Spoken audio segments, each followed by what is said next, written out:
Ngayon ng umaga ay nagluto ako ng leche flan. At ayan ho, nakalimutan kong i-vlog sa umpisa pa lamang. Pero dahil ako'y busy sa panonood ng television, mabuti na lamang at hindi nasunog. Ito na ho ang finished product na aking leche flan. Ang haloon nito ay 12 malalaking itlog. Puro pula lang ho ang hinalo ko. At isang latang ibap, isang latang condensed. At nilagyan ko na rin ho ng kanyang pampabango na vanilla.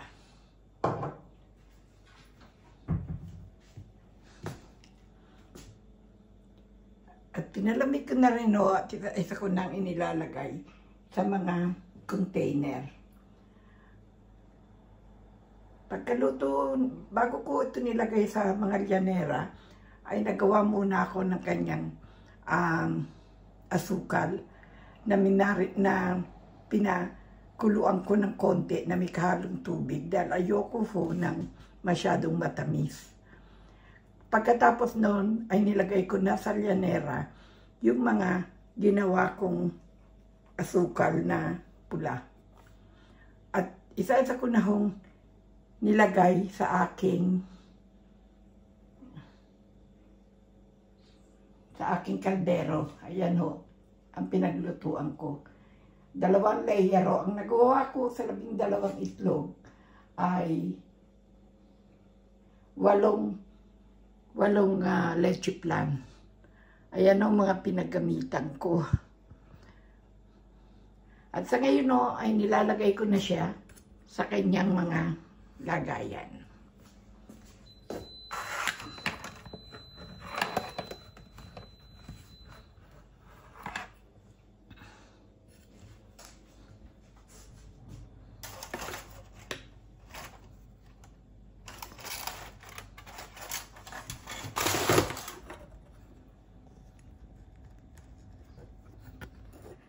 Ito ang mga nagawa kong leche flan na atin nang ilalagay sa mga container niya.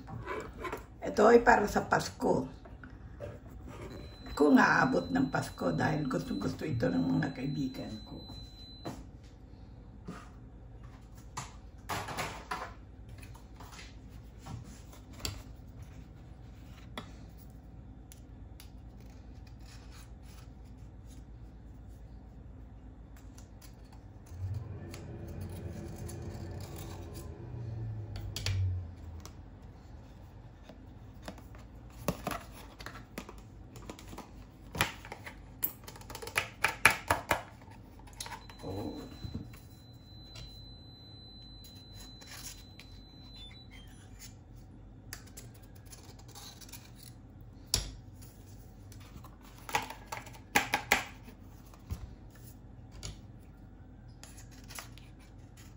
Hindi ko kasi dinamihan ng kanyang gravy dahil ayoko ho ng matamis. Gawa ng ito ay meron ng condensed. Kaya masyado na siyang matamis kung dadamihan ko pa ho ng kanyang asukal. Ayan. Saka na.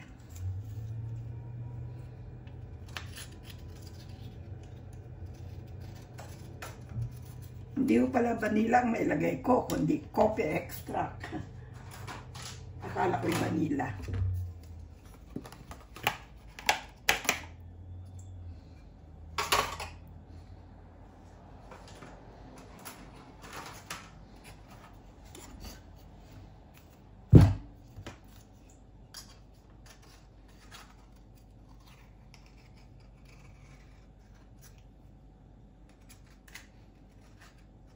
Pwede naman nung ninyong gawin ito na kung gusto ninyo nakahalo ang puti. Kasi ako ho ay talagang puro pula lang na itlog ang aking hinahalo. Dahil ang mga anak ko ay sanay na sa pulang itlog ang niluluto ko kung ako'y gumagawa ng leche flan.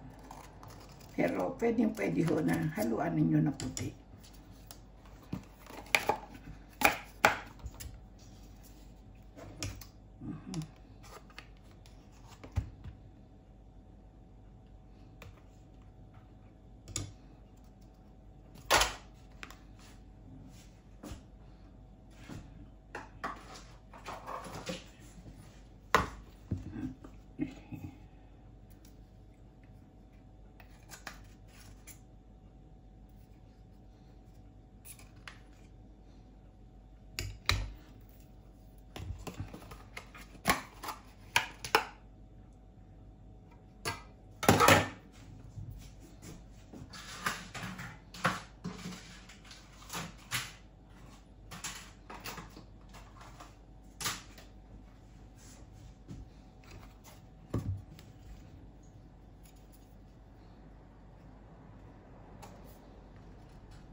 Ito na ho ang finished product ng aking leche flan na aking ilalagay sa loob ng frigider.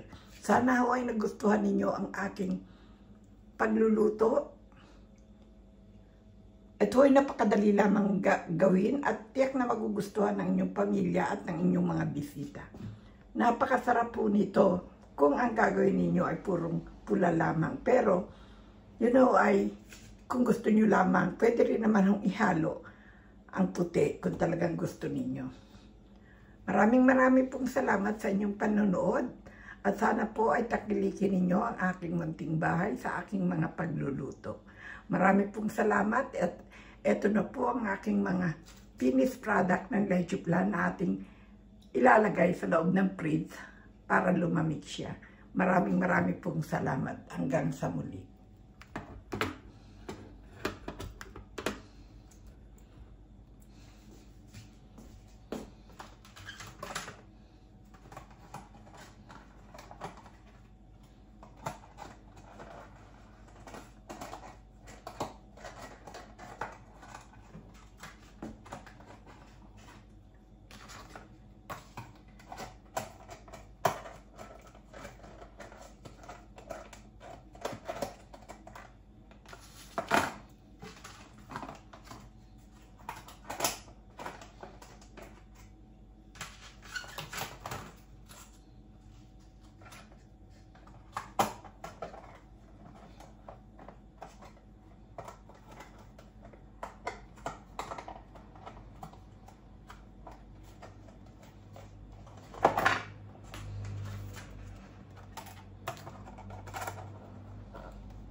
Atin na po ilalagay ito sa ating fridge.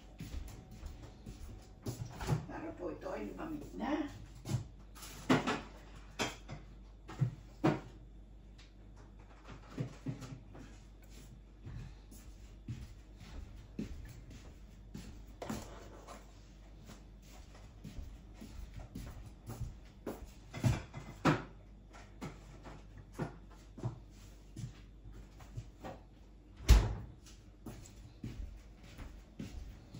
Ngayon po, itatidy na natin ang lahat ng ating mga ginamit sa pagluluto.